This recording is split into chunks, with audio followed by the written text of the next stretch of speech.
Hi, Will with Cardboard Minutes. Today we're going to talk about pub games. So this idea came about when we were out at a local restaurant or pub with the Ottawa board gaming community, and Fran and I were attempting to play a card game at a table that was way too small, and really most of the tables were. Later on in the evening, you see bigger games like Root come out where people mash together tables. Yeah. So it is possible, but when it's hopping and there's like 40 gamers there, you're at 4 people per table and there's just no space. And sometimes we have a lot of new players who are not familiar with board gaming in general, but are looking to get into the hobby. So we thought we'd put together some recommendations of maybe not the most typical games that you would see at a board game restaurant or pub or something. So we're leaving out things like Catan that gets played pretty much every night at a restaurant. But we're looking for games that fit on a small table, are easy to teach with some relatively simple concepts. They don't take too terribly long, so if people have shorter schedules or want to get on to other games in the evening, they're easy to get through. But also something with more of a central focus. So they need to have like a board or something involved where people are looking at least once in a while. We want to have some player interaction if possible, or at least some central focus, right? You're there to socialize a little bit or to play with other players, and not necessarily just to do solely your own thing. So whether it's just tripping over people in a market phase or drafting or whatever. We'll probably do card games some other time, but there are so many of them, I thought I'd exclude card-only games for now and just talk about some board games. So why don't we just kind of introduce ourselves as we do our first game, and we'll start over here and move on down. Awesome, Farhan here, and Will hit the nail on the head. Speed is critical sometimes in pub nights. You want to not be hogging up a table for too long if you want, or go through a few different games. The length of this game is in the title, 8-Minute Empire. So it doesn't actually take 8 minutes. I was going to say. But thereabouts, it's 15 minutes plus teach. 20 minutes you can bang out a quick game of this game. This is the Legends version. There's an 8-Minute Empire regular version. This has a few other things, but I won't go into full explanation, but it's essentially an area control game where you're basically collecting 11 cards, and each of the cards that you collect, it gives you an ability that you can do for the rest of the game. Allows you to move your, it's cubes in this game, so there's no minis, of course. It's a small little game. You're moving them around the board, trying to control the various areas. The map is fairly small, and it fits easily on a small size table, so you don't need a massive table presence, like Will said. And it's a lot of fun, little crunchy decisions that you're making, where do I move the pieces. Some cards don't give you abilities, but they give you end game scoring, so you're making those decisions. So it's a lot of fun. Good player interaction, and most importantly, it plays quick and a small table presence. So I like this one a lot. Check it out, 8-Minute Empire Legends. So would you recommend the Legends over the regular game? I would say the Legends is the box to get if you are looking at something like this. The base game is, good. I haven't played it, but this one has some more cards and some more things that you can do. So if you're looking to get a version of this game, I think this won't be the one to start with. Excellent. I've got first recommendation is Forbidden Island. It does come in an obnoxious metal tin, but it is this is kind of like your first co-op game. If you're looking for something to introduce the genre of cooperative games, this is it. You can play with families or kids or players who are not familiar with more complicated board gaming concepts. It is just so easy to teach. You've got a couple of very simple actions in a turn. And you get a real feel of togetherness with this. You were trying to prevent the island from sinking, kind of shoring things up a little bit as it goes, while you're collecting these treasures, and then escaping with the treasures in order to win. But there's a real visual sense of progression too, because the island is shrinking and things are getting smaller and falling off, and you're all trying to survive. It's not especially difficult. You can increase the difficulty with some of the alternate maps, but it's you don't necessarily want something with crushing difficulty for an introductory game either. Right? You'll probably turn people away if you throw something larger out. So excellent quick game to play, and It's relatively cheap too. I think most of the games on this list are probably on the cheaper side too, or easier to find at certain mass market stores or like Chapters Indigo bookstore. You probably carry some of these too. So check it out. Awesome. I totally agree with this one. I almost recommended this one myself. But yeah, it's a great option. So hey guys, I'm Nabil. My first recommendation is going to be a game called Project L. And this game, the way I always describe it, is Tetris, the board game. You've got a bunch of really, really nice plastic, colorful polyomino pieces that are of different shapes and sizes, and you're trying to, you're taking puzzles of varying complexity from a central market into your play area, and then you're using your polyomino pieces to fill those puzzles, and then to get more pieces and to get points. So the more puzzles you do, the more pieces you then put in your supply, which means you can do more complex puzzles that are worth more points. The game is super quick. Like there's a stack of 10 to 14 tiles, and once that stack runs out, the game is over. I just played it the other night with 3 people. It took maybe like 10 minutes to teach to somebody who had never played it before, and it took us 45 minutes to play. And the one person who hadn't played it before, she picked it up like that. So the only thing with this one is there's not a whole lot of player interaction. The main player interaction comes from the drafting of the puzzles from the central market. Sometimes your puzzle will get taken that you wanted to take. So there's a bit of that, but otherwise you are kind of doing your own thing. But it's super easy to teach. It's quick to play. Anybody who knows Tetris will kind of automatically be familiar with a lot of the elements in the game. And as Will said, it's not very expensive. I think it was maybe like $30. And the production quality is excellent. Yeah, in Canadian, that's like $5 US. Yeah, I mean, it's basically free.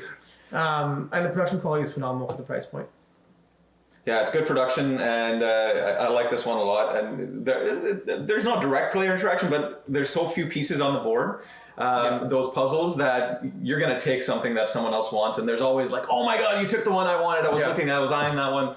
And then kind of it's fun to kind of be the first one to snag that, and it's an efficiency puzzle too, so it's a good one. Yeah. It's pretty relaxed too, right? It is very chill. You can still talk to people while you're playing. Yeah. It's not so difficult that you're just focusing on the board. No, you're not just focused on yourself. Yeah. But yet there are still some really nice, crunchy decisions to make. There's do I want to take the simple puzzle that I can fill really easily and get more pieces, or do I want to pick a more complex puzzle that will maybe get me more points for the end game? Yeah. And that's kind of the main decision point that you're always kind of forced to make every turn. But yeah, it hits that sweet spot for me of complexity versus depth, and accessibility. Cool, good recommendation. Moving on, I don't know if you guys can see this. It's a very shiny box. I'll put up an image on the screen. You can put up an image in the description. So this one's called Sovereign Skies, and we played just the other day at the pub. It's a really cool little rondel game, but you're focused on the map on the board. There's 5 pieces which represent planets. So what you were trying to do is trying to get the most points by placing your ships around the board, trying to launch your satellites or your stations on the map. Be the first one to get a certain number on the board, and you're taking cards from the map. You're buying certain ability cards. So it's a lot of fun. And again, it is an efficiency puzzle. So you're trying to be the first one to, or trying to have the most points when certain piles of points runs out. I'm sure you guys can find a run through or playthrough online, but suffice to say, it's a quick playing game, 45 minutes, and teach is not long. It takes about a 5-minute teach, so an under an hour game, but it feels like you're playing a much more complex or a much meatier game in a short time frame. So I really like this one, and I think I'm going to keep it in my collection moving forward. It plays solo as well, which is good when you're not at the pub, but it's a good one to bring out, small table presence, and plays pretty quick. So yeah, Sovereign Skies. Yeah, it was pretty fast. I think when we were done, I remember thinking like, oh, that's it? Like, wow, like we have still time to do other games. Yeah. But I still felt like I made some cool decisions and played a good game at the same time. Yeah, it was fun. All right, my next one is The Estates. Actually, my next couple recommendations are a little more cutthroat, Aggressive a game. little more aggressive. So if you're looking for something where you're kind of really having at it with your friends, the Estates will be one I can recommend. In it, you are essentially auctioning things. That is pretty much the entire game. When it's your turn, you pick something to auction, and then everyone bids, and then either you pay the highest bidder or the highest bidder pays you, and the winner gets the thing, and then places it on the board. That's pretty much it. Like it's like the game is very easy to explain. However, the meanness comes in the placing of the buildings and things. You are trying to complete these rows of buildings, and the different companies own different colors of the buildings. And at the end of the game, you'll score based on who was at whose color of like the company color was at the highest point of each building, and in which rows, as well as there are various caps and things on top of it. But everything is for auction in this game. You can auction off pylons that either lengthen or shorten the amount the buildings required to finish the row. So if you're feeling like your opponents are all working together to complete this one row of buildings to score big points, you can pile a bunch of money on and buy out the pylon that extends the row, making it nigh impossible to finish, meaning they're going to score negatives at the end of the game instead of positives. Oh boy! So it can get pretty nasty. Also, even the ownership of the companies is not distributed evenly to players. You're buying them or auctioning them off at the start of the game. So you could, in theory, start the game off with essentially no player color, right? Like usually you hand out pieces. You could start off with no pieces in the game. Interesting. And still win the game by putting everyone else in the negative, because you have nothing to worry about. You just mess up everyone else's play and have everyone else with negative points, and you win because you've got just a couple of dollars left over. Yeah. So it's super mean, relatively quick, but a lot of fun as well. Yeah, when you go into games like that, you know that going in that you don't kind of get sour. Yes, if you're, tell them first. You got to tell people. Tell them first. But yeah, if you go in knowing that, then you can be a lot of fun. So I mean, if you've never met the people you're playing with, that's something that you would definitely need to make very clear. Yes. And be prepared for people to get kind of sour, when things don't go their way. Yeah, it's short enough though that even if you have some rough feelings from getting screwed over, at least the game's gonna be over soon. Yeah, and that's also really, really, really key. Interesting. All right. So my next recommendation is a game called Parks, and it's pretty well known. I've got a solo playthrough on the channel if you want to check it out. That's right. I would highly recommend checking it out. It's an awesome game. It's essentially you are controlling a couple of hikers that are visiting various spots along this central board. And as you visit these spots, you're collecting resources that you then trade in to visit national parks. And the artwork in this game is some of the absolute best artwork I've seen in any game, period. It's like half the fun of the game is just seeing what card comes up next and seeing what the art looks like. Forget about winning the game. I just like looking at the pretty pictures. It's true. And again, the production quality is excellent. The artwork is phenomenal. The card quality is good. The little resource tokens are wooden. And this is not a Kickstarter version. This is just a retail version of the game, and it's not expensive. There's a metal first player marker. There's a metal first player marker, and it's super easy to teach. I taught this to my fiance in 10 minutes, 15 minutes, maybe max. Oh yeah.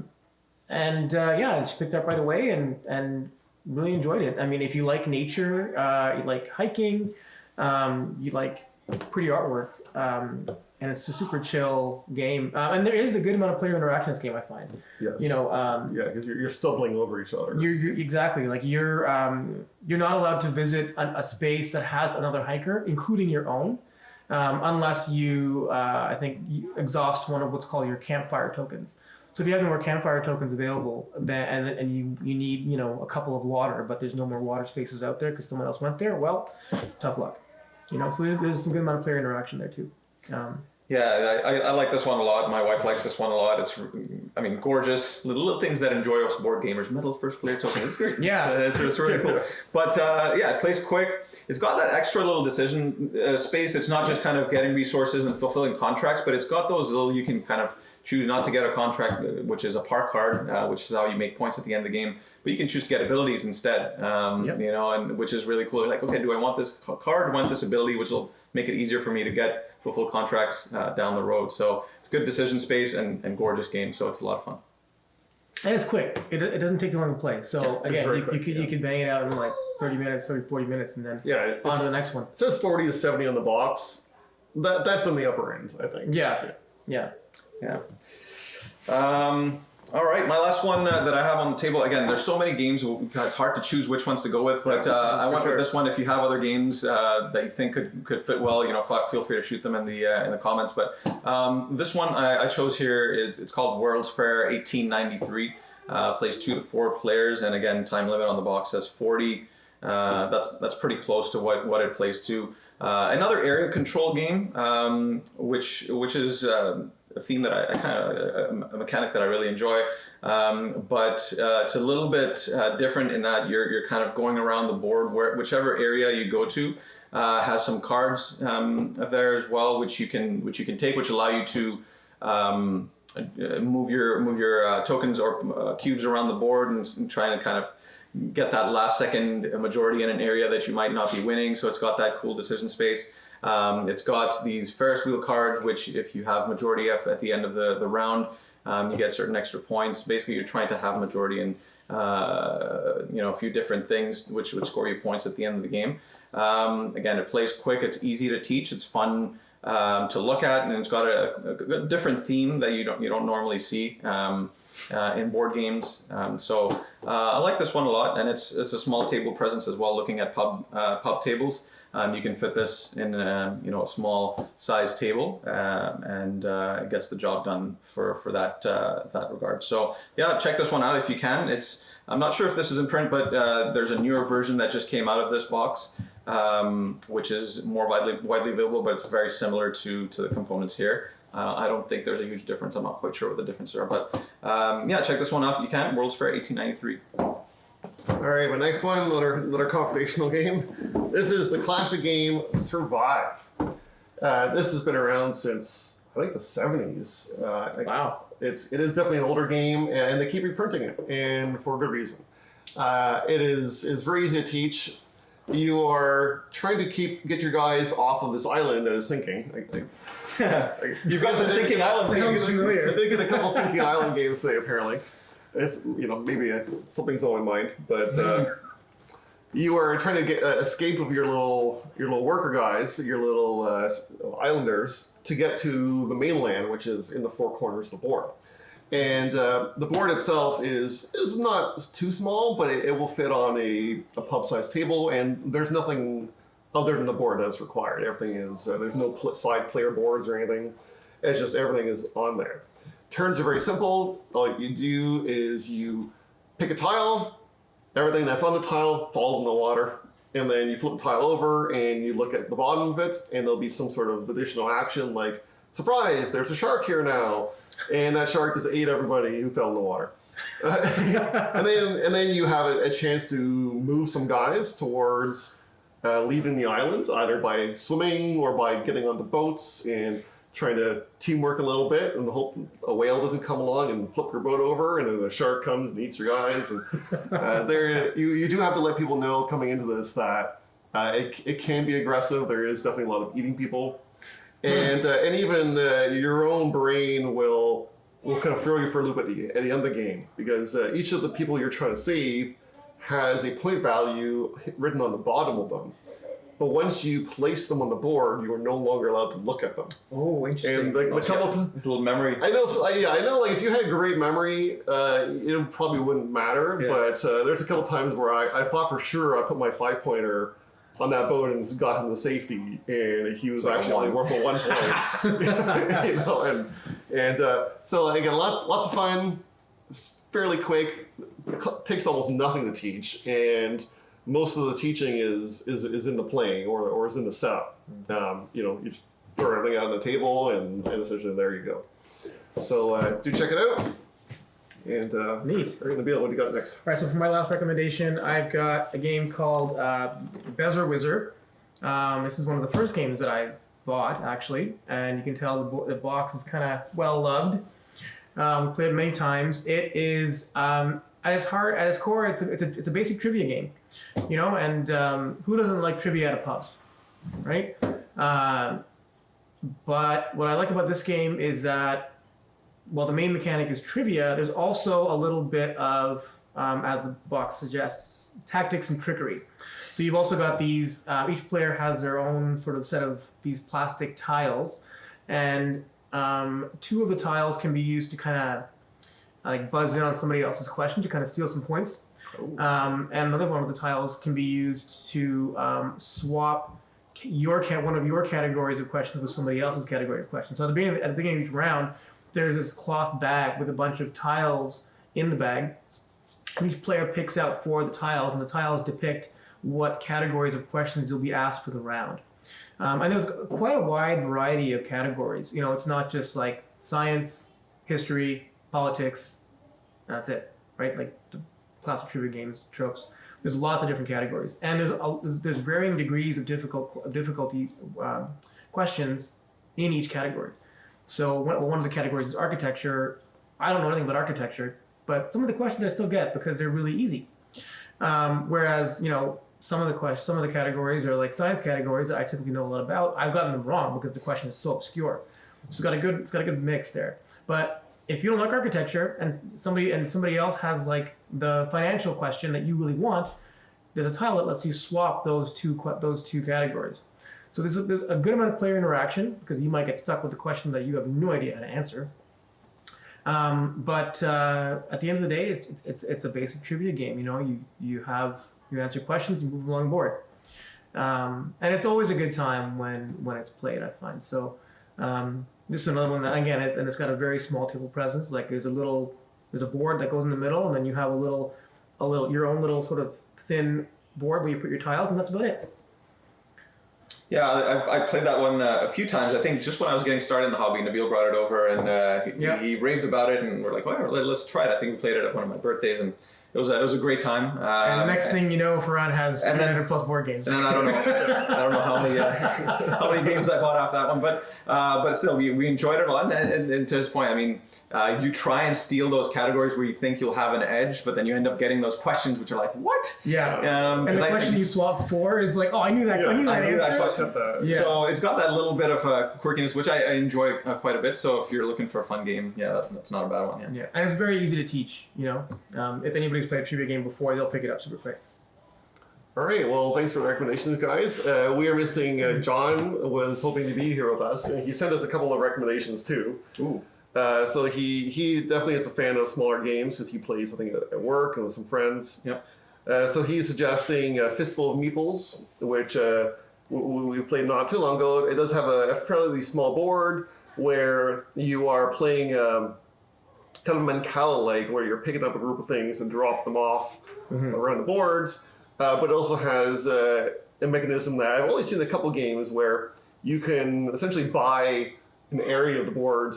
So it's only yours, you own it now, but now when other people visit it, they give you things. So I mean, I guess it's kind of like Monopoly in a sense, but it's more tied to an action than make people turn off you're not just it's not like Monopoly. You're not just hang out when you visit that space. It's like you go to this space to go mining.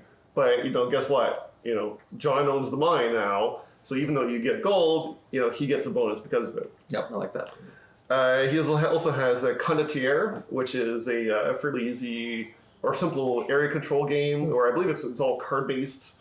The actions are all card based, and it's what you're doing is written on the cards. So the teach is extremely simple. It's just you do what it says, and then you're trying to manipulate those cards to get yourself into a winning position. Yeah.